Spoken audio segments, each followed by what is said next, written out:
views and opinions expressed do not necessarily reflect those of Access Fort Wayne, the Allen County Public Library, or any other supporting groups. If you'd like to produce a show, call us at 260-421-1250.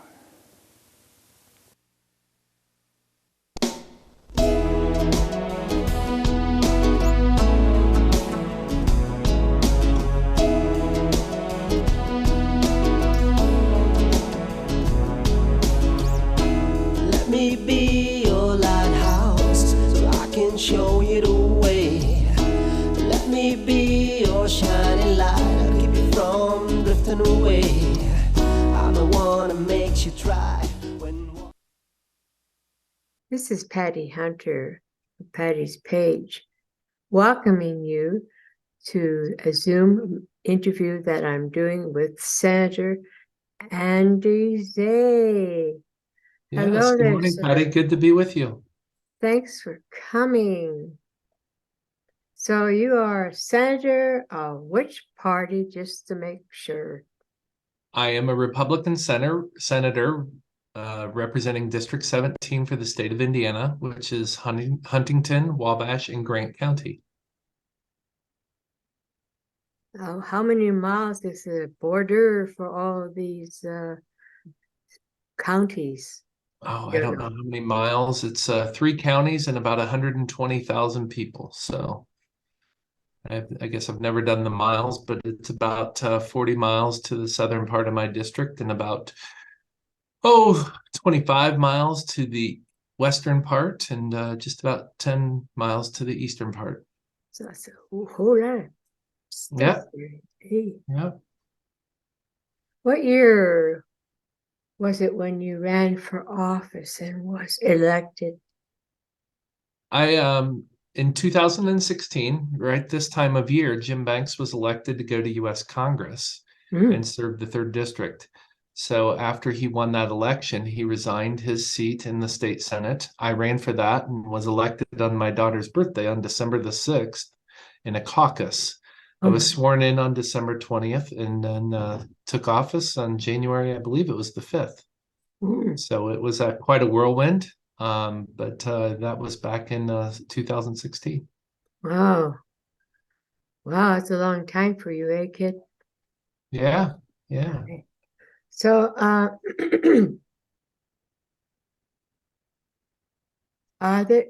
the boundaries, have they been changed since 2016?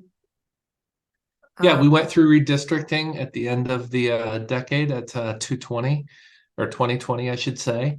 And where my boundaries changed is I had parts of Whitley County, part of Huntington County, and part of Grant County.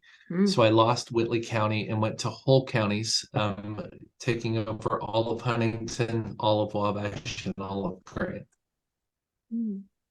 So I gained all of the eastern boundary of Huntington, the southern boundary of Grant, and then gave up all of Whitley.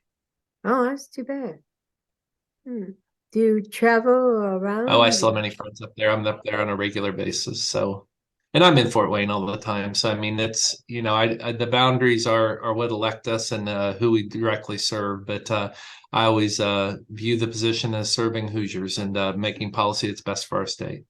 How often do they change these boundaries? Redistricting is done every 10 years based on census data, and that's where we have to reapportion districts. And you know, it starts with the federal level, where our congressional seats are broken up into districts of about, well, depending on population, but about 750,000 people. And then it matriculates down from there to the state Senate districts, House districts, and then even local districts as far as how county city councils are reapportioned.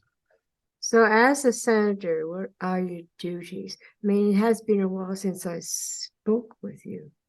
Oh, your duties as senator, I always joke, it's the fullest part-time job I've ever had. So we formally meet in session in the wintertime, beginning every January. On a budget year, we'll meet for approximately 4 months till mid-April, about April 15th, April 18th, somewhere in there.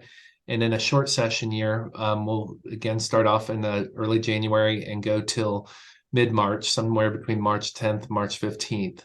So that's when we go to Indianapolis. We serve down in Indianapolis, go down on Mondays. Our session meets on Monday and Tuesday. Wednesdays is committee days. And then Thursday is also a session day where we meet on the floor. So in and amongst that, around that session time is when our committee meets. And that's where the heavy lifting's done. That's where bills are assigned and first heard and amended. And then when we're out of session, when we're in session, like on the weekends, Friday, Saturday, Sunday, and then through the off months, through the summertime and fall, we have a number of constituent and community plans, programs, service that we do, and reaching out Chamber of Commerce, local elected officials, schools, school corporations, business entities, and just network with them to learn about what's going on in our communities, what issues that there's barriers and regulation, or how we can help support any of these entities, and either making our area vibrant, or making reducing some of the barriers for conducting business, or for local governments to function. My goodness, you are busy. Yes. Very busy. So you handle education in schools, educational subjects. What do you handle when you help? Yeah, well, there's too many rules and regulations on our schools. I would like for that to be a lot more locally powered. But the way that our education system is set up in the state of Indiana, the operational budget, think of the employees, the people part of the budget is funded by the state of Indiana. So we commit approximately 50 to 53% of our entire budget to the operation of our schools in the state of Indiana. And then there are some little bit of curriculum guidelines and some performance guidelines and administrative guidelines where schools need to report to the State Department of Education mainly, and a few of the other departments for safety, security, and performance. So yeah, there's a lot of things to consider in that regard, and a lot of things that we continue to work on and develop, making sure our kids are prepared for the workplace after they graduate from high school, making sure they're prepared for higher ed if they choose that track, and making sure our schools are functioning as safely and responsibly as possible. So, I mean, those are, a lot of things that we consider. And, partnering with our teachers and our schools is, important thing that we have to do, to listen to them and, work with them and see how we can, all perform better as a state, so we can talk holistically about the education of our students, and hopefully keep them home and keep them engaged in our workplace here in Indiana. And also include the parents, how their children will be taught. There's been... Oh, absolutely. Yeah. I mean, parental rights are huge, and in some degree, a little bit under assault right now. And we need to certainly encourage and promote our parents being engaged in our schools, in our communities, and making sure that they are, supporting their children, supporting our teachers, and supporting our schools to be the best they can be.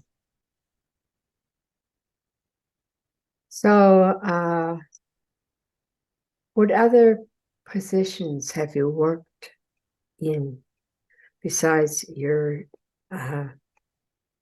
Leasing and Rentals, Inc.?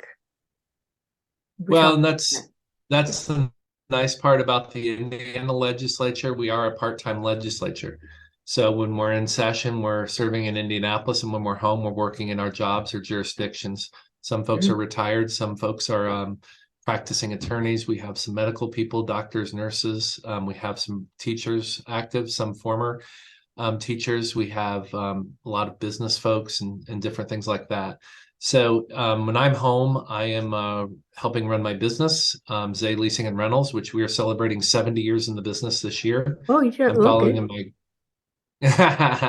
I'm following in my grandfather and father's footsteps. So they did they've done the bulk of it, but been happy to be the sole proprietor since 1989. So have been running the business for quite some time now. And, my most important role is being a good husband and a father. We have 5 children, and, Right. We are on the tail end of that, with our baby being 18 years old, and making sure we get him, well educated and prepared for what's next, either higher education or the workforce. Anyone following you in political field? In the political realm, I have some of my family, all my family actually supports me in the political realm, but nobody formally at this point is holding an elected office. So we pour all the energy into my work as a public servant, and that's quite enough for our family at this time.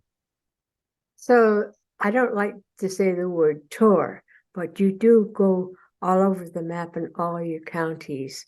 How often a week do you do that? Oh, it's multiple times in a day. I'll Oh, be back and forth, sometimes between Fort Wayne and Huntington, sometimes 3 to 4 times a day. We'll be in different parts of my district, Wabash or Grant County, generally on a weekly basis, sometimes not quite as often. But I take the role of public servant very seriously, and I think a big part of that is being out in and amongst the district and in amongst the communities I'm serving and looking to serve. And that's really where you get the best information, data, feeling for what's going on in communities. have you added anything to your workload, or still the same when you first started out, or? Well, my work in the Senate has changed a little bit. I've moved around on some committees since then. I've been chairman of the Finance and Insurance Institutions Committee. I presently serve on Pensions and Labor Board, Environment, and Utilities and Commerce committees. So there's been a little bit of shuffling within the committees. Some very serious issues have come before a number of those different committees. So that has changed a little bit. My business world, serving my business has, changed a little bit. Probably the business is a little smaller than it was when I first started in the political realm, just because it takes some time to be a public servant and be out there. And then, amazingly, my kids have grown, so not quite as much responsibility at home. Emptiness. Although you're always raising them, but they're getting older and growing on and expanding their own reach. And you have an empty nest soon? Or you We do. So we're Hmm. looking at that here in the next year or so. So it'll be a little bit of a transition, and Yeah. looking forward to falling in love all over again with my wife and us spending time together and figuring out how we're going to spend our free time. The kids have Any we've grandkids? filled so much of our time with the last many years.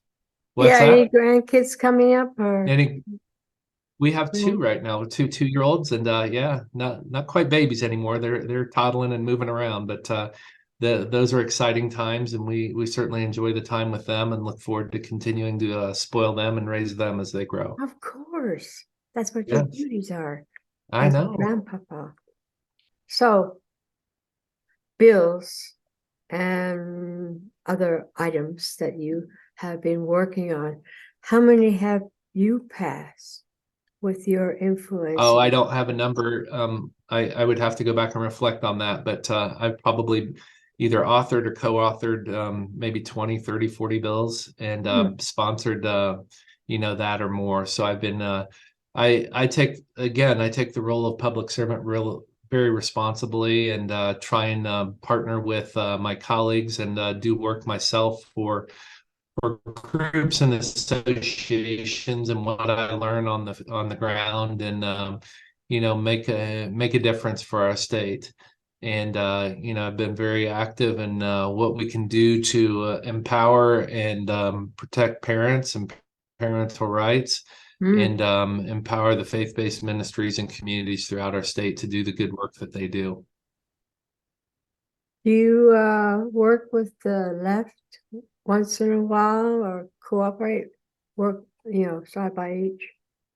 Legislation coming out of the Senate last year was bipartisan legislation, and that means that there was one or more Democrats that signed on to the bill or voted for it. And we have some very good Democrats that are very good to work with, and I've enjoyed working with many of them, and that's the nice thing about Indiana. I think we ideologically we get elected as Republican and of course as Democrats, but I think when we get into the Senate and we're working together, it's really what's best for the state of Indiana and what's best for Hoosiers, and we try to work to that end. And Wait, yeah, yeah, there's certainly some disagreements, and that kind of comes from the okay. baseline ideological difference. But more often than not, we're working together to create that policy that makes a difference for Hoosiers. So you are pro-life. Yes, ma'am. So you help communities trying to show them what abortion is and how wrong it is. Do you speak out? I don't spend a lot of time on that side as much as I spend time on the life side and recognizing how important life is and when it begins. And I think as we have transitioned after post Dobbs and post our legislation here in Indiana, it's even more critically important that which we've been doing for a long time, but that we more publicly and intentionally show support to mothers and children as they are having babies and as they're birthing. And we need to stand up for that and stand up for life, not only through conception, but after it's born, and making sure we're supporting young families and young mothers as they transition into motherhood.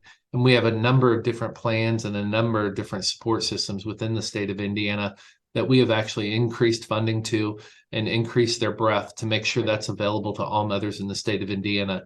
And as I think we do that, that's been my challenge in working with Right to Life is, the transition from,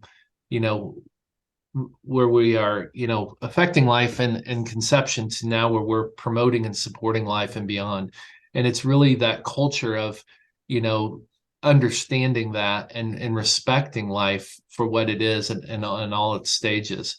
And that's been very exciting. It's been a dramatic change and, something that's going to take a long, long time. But I'm proud to be on the forefront of that, proud to partner with folks like Zach Rogers, Mike Victor, and those that have been a long time involved in the Right to Life movement. You deal with 40 Days for Life people or Yeah, all the time. It's a big part of our church and our outreach and supporting that. Yeah. from the womb to the tomb, we have the right to live. Yes, ma'am. But do you have any abortion clinics in your counties? I don't think so. A lot of those have closed in the last many years, and I anticipate a lot more of them to close. And the problem is if that's the only service they're providing, it's a pretty brutal way to run a business and a business plan. If they want to transition into supporting life and supporting mothers through conception, through birth, that's something I can stand behind, and I think that's something we all should stand with and behind. But those are the challenges moving forward, is really changing that culture, embedding in all of our communities the support for the families and the mothers as they walk through this process. Ever since the 60s. Yeah. 1960s, everything changed, and then abortion came flying in, man. But yeah, I've been fighting for 50 some odd years now, kiddo. Well, and I appreciate that. And it's people like you and some of the organizations that have supported that fight for a long time that's, going to make a difference foundationally. And I think, we need to more broadly look and respect life again from womb to tomb, as you say, or from conception to natural death. And yeah, I don't like the conversation about it being women's health care and some of the things around that, because there's a lot of options. There's a lot of options for women after they have a child, whether they choose to keep them or not, or whether they move or evolve to adoption, and supported living or whatever their circumstances is. And we have an awful lot of options and consideration that can help these ladies out. And I think that's, as a life community, what we really need to speak to. and for me, it's that simple, and we need to keep advocating for the right thing. That's true. I'm glad that you are on the side of human life, because we deserve to live from. We don't need euthanasia.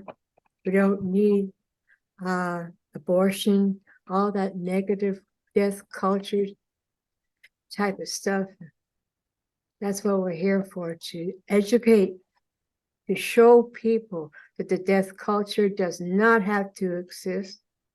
We need to bring compassion back and love towards each other in the womb and outside, up to the elderly, like I said, from the womb to the tomb. Yeah. I'm so glad that you are a believer in life. Oh, absolutely. I believe legislatively, politically, culturally, if we can't figure out life and what its intimate meaning is, and how that culture of life needs to exist in our communities and in our state and in our country, there's really not much else there is to worth fighting for. Well, we have And to read. we've got to understand that as a culture, and we've got to be careful about the way some of these words and some of these principles are redefined, because there is a way more support for women that are pregnant and in conception and even beyond, than there is those that just want to take away that child and kill it. And as pro-life people, that we need to have is talk about that support, talk about that vitality, talk about the importance of what that human being means to not Yes. only to that person, but to a community and to a culture. And since a lot of people have moved away from the church, from God Himself, anything that tickles their ear, they go for it. Yeah. And my heart is saddened. I am from Canada myself, Toronto, Mm-hmm. and the government there, euthanasia, suicide, assisted suicide, abortion, anything that's, if you don't want to live, we'd kill you or something like that. I'm just hoping that United Mm-hmm. States will not do what Canada is doing, because they ramp it up there with killing. Mm-hmm. Yep, that's certainly not a culture of life that we need to embody or embrace. And we need to lead the world and lead the way in this. It's too important. It's too critical for our time. And it's just it's a foundational underpin that is so critical. I think that the United States embrace. So uh, proud and glad to have this conversation with you today. So for the elections next year, what are your campaign? I guess we can't talk about that, can we? Campaign plans? Sure. Oh, okay. Yeah. Well, as is pretty well known, our U.S. Senator is coming home to run for governor. So Mike Braun has been traversing the state, building up his support for a run for governor. And with that, our congressman in the 3rd District, Jim Banks, is running for the U.S. Senate seat. So that leaves Cool. his seat open in the U.S. House of Representatives. I announced back in March that I am running for that seat, and I've been since May 1st actively campaigning, being out in the 13 counties within the 3rd District, meeting with many elected officials and individuals and businesses, and connecting with them, garnering up support for that run, which will be decided in May of 2024. Wow. So it's been quite a whirlwind working on that. I've got a great team behind me, a great team of volunteers and campaign supporters, and we're doing different things to support that cause every day. I'm helping with this interview. Yes, you are. Thank you very much. And for the election, what would you, if you are elected for next year, Mm-hmm. what will your duties be? Do you know? Well, yeah, I mean it's going to the national level. So we're taking some of the bigger issues we work on at the state level, and we'll be looking at that at the federal level and issues Oh, that affect our whole country. A big thing will be national security. A huge thing will be finances and our deficit spending, which is seemingly out of control. But wow. most importantly are the issues that we're talking about right now, and that's how do we support our faith-based institutions? How do we support our families to help, with the foundation of building up through some of these crises like life, education, and other things. And, that will always be the specter of the lens that I look at federal policy through and how we can empower and strengthen, those units in our communities. Because Oh, there's been some dramatic challenges in our mhm. communities, whether you look at drugs, heroin, fentanyl crisis, Fentanyl. whether you look at the impact of social media and technology on the minds of our children and on our interpersonal relationships as adults. Certainly, there's a lot of benefits, but there also are some negative and dark sides, and we need to, sort through some of those things and make sure that they are bringing out the best of America. If you're elected, would you have to move to Washington or just have an office there? Absolutely not. I will go out and do my duty, much like I do in Indianapolis. So when I go to Indianapolis, generally I go down for 3 or 4 days a week, and then I'm home the rest of the time. And I plan on doing that with Washington, D.C. So I will go out when we're in session in D.C. for what's usually about a 4 or 5 day work week, and then Mm, I will be home on the weekends, and I will be home for extended breaks. I think they just completed last night, and I think they're off for a week or two through what they call spring Thanksgiving break, recess. So, summer break. I plan to be in the district as much as possible Yes, sir. while And what- still doing the duties of a congressperson. yes, sir. What would you like to say to my audience to Hmm. encourage them, saying that Republicans are here to help and be and love them and show compassion for our citizens here in the United States? Well, I think Republicans need to stand tall, and we need to stand with a little more conviction. We are on the right side of the issues and the right side of policy, and we need to not be afraid to stand up for that. And that's fiscal conservatism. It's a smaller government, and it's one that empowers families and faith communities. And if we stand on those pillars, nothing will falter us.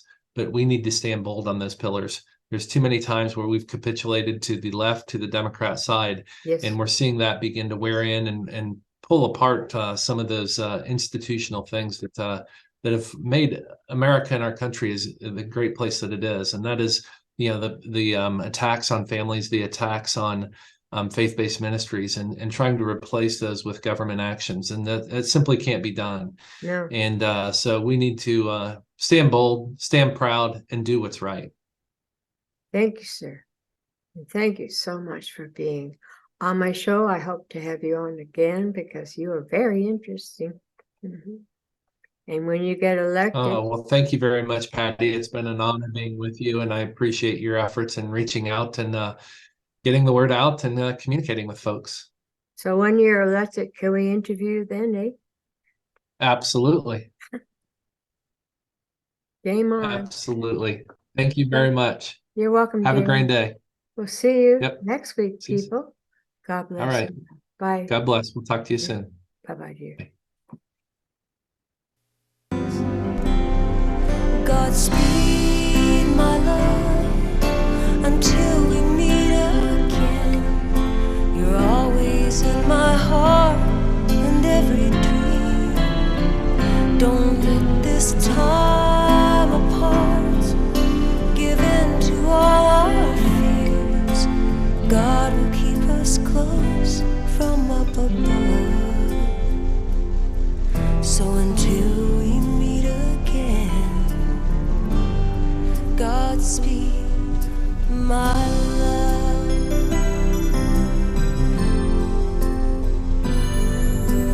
God is with us always for the rest of our lives.